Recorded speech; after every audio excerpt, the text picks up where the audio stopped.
안녕하세요. 부자 오빠입니다. 요즘 분위기가 너무 다운돼 있는 것 같아서 제가 호재를 하나 가지고 왔습니다. 삼성전자가 업계 최초로 12나노급 D램을 개발했다는 소식인데, 이거는 정말 엄청난 소식입니다. 생산성이 무려 20%나 향상됐다고 하는데, 여기서 생산성은 이렇게 이해를 하시면 될 것 같습니다. 옛날에는 웨이퍼당 칩을 10개 찍어냈었다면, 이제는 12개씩 찍어낼 수 있다는 거죠.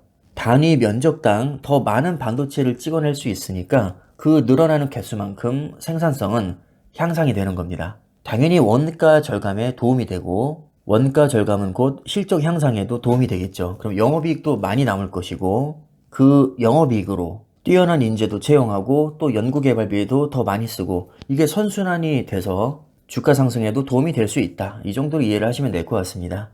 이게 생각보다 정말 큰 호재인 게 삼성전자가 하고 있는 사업이 정말 많지만 가장 중요한 사업을 하나 꼽으라면 단연코 반도체입니다. 그 반도체도 종류가 여러 가지가 있는데 크게는 메모리 반도체와 비메모리 반도체 또는 시스템 반도체가 있습니다. 비메모리 반도체에는 스마트폰 핵심 두뇌인 모바일 AP가 있을 수 있고요. 삼성전자가 엑시노스라는 AP를 실제로 설계해서 자체적으로 제조까지 합니다. 근데 솔직히 기술력이 그렇게 뛰어나진 않죠. 퀄컴의 스냅드래곤이나 애플의 A 바이오닉 칩에 비해서는 좀 한참 떨어집니다. 그러니까 비메모리는 그렇게까지 잘하지 못한다는 거고요. 사실 비메모리 쪽은 미국 기업들이 꽉 잡고 있습니다. 예를 들면 CPU에서는 인텔과 AMD, GPU에서는 엔비디아와 AMD, 모바일 AP에서는 퀄컴이나 애플, 또 파운드리도 일종의 비메모리로 분류가 되는데 파운드리 최강자는 대만의 TSMC입니다. 삼성전자가 2위를 하고 있긴 하지만 사실 TSMC와는 넘을 수 없는 4차원의 벽이 하나 있습니다. 이상하다. 분명히 삼성전자가 반도체 세계 1위라고 했는데 여기서 말하는 반도체는 메모리 반도체입니다. 자, 메모리 반도체는 데이터를 저장하는 반도체고요. 크게 나누면 D램과 낸드 플래시로 나눌 수가 있습니다. 여기에서는 메모리 반도체 일종인 D램을 얘기하고 있는 겁니다. 이 D램 분야에서는 삼성전자가 독보적인 세계 1위입니다. 적수가 없습니다. 라이벌은 딱 두 개 업체가 있죠. SK 하이닉스와 마이크론. 자, 그러나 하이닉스와 마이크론은 삼성전자와 단순 비교하기에는 급수 차이가 확실히 난다고 할 수 있습니다. 4차원까지는 아니어도 넘을 수 없는 2차원의 벽은 저는 개인적으로 있다고 봅니다. 세부 내용을 보니까 이미 AMD와 호환성 검증도 마쳤다고 하고요. 멀티레이어 EUV 노광기를 이용해서 업계 최고 수준의 집적도로 개발이 됐다고 합니다. 그리고 아까도 말씀드렸다시피 12나노급 D램은 이전 세대 대비 생산성이 20% 올라갔습니다. 뿐만 아니라 소비 전력도 약 23% 개선됐다고 하는데 한마디로 전기를 23% 적게 먹는다는 얘기입니다. 그러니까 전보다 전기는 적게 먹고 생산성은 좋아지고 그러니까 모든 면에서 다 좋아진 거죠. 그럼 이게 주로 어디에 공급이 되느냐? 데이터 센터, 인공지능, 차세대 컴퓨팅. 데이터 센터 하면 떠오르는 기업 세계 1위 아마존 웹 서비스, 그 다음에 마이크로소프트 애저, 구글 클라우드 서비스. 이렇게 빅3로 보시면 되는데 정말 공교롭게도 미국을 대표하는 세계 최고의 기업들입니다.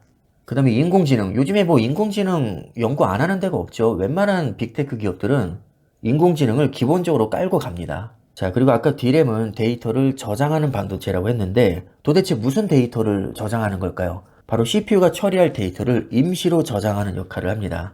그럼 CPU는 누가 잘 만들죠? 인텔과 AMD.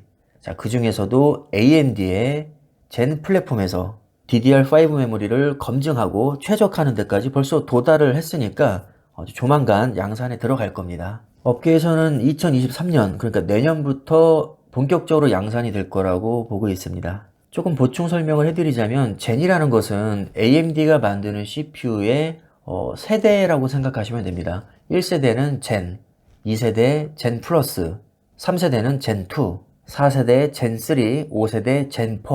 자, 이런 식으로 D램에도 세대가 있듯이 CPU도 세대가 있습니다.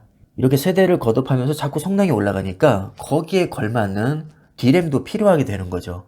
만약에 CPU는 5세대 젠 4인데 D램은 1세대가 들어간다. 그럼 제대로 된 성능이 나올 수가 없습니다. 사실 성능을 떠나서도 아예 호환성 자체가 안 맞겠죠.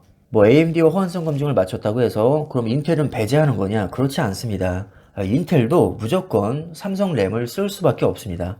왜냐하면 이 메모리를 만드는 업체는 전 세계에서 삼성전자, 마이크론, 하이닉스, 사실상 세 개 업체가 전부라고 봐도 과언이 아니거든요. 그래서 인텔이든 AMD든 무조건 삼성램을 쓸 수밖에 없는 구조입니다.